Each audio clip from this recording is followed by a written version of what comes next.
जब से तुझको देखा चढ़ा है बुखार है, तेरा ही जुनून सर पे सवार है।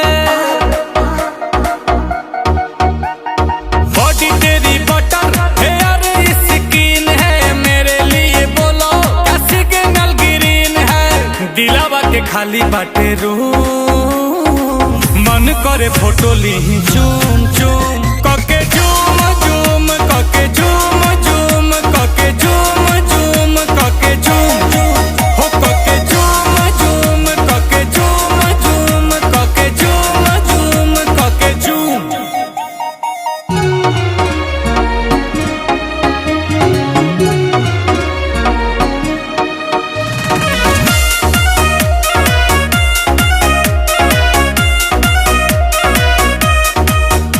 वो मीठी मीठी बातें गजब की मुलाकातें, वो याद आती है रात जाने जा।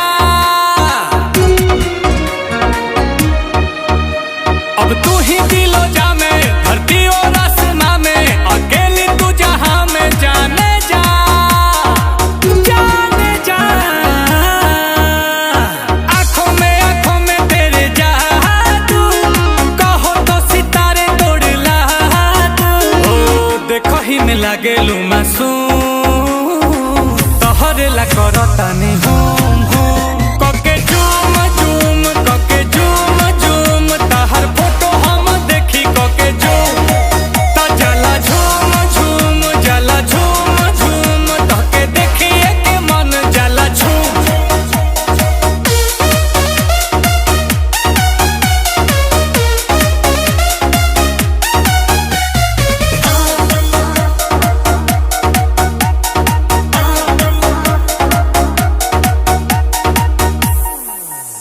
तू ही मेरी कहानी, तुझ में ही जिंदगानी, इस प्यासे की हो पानी जाने जा।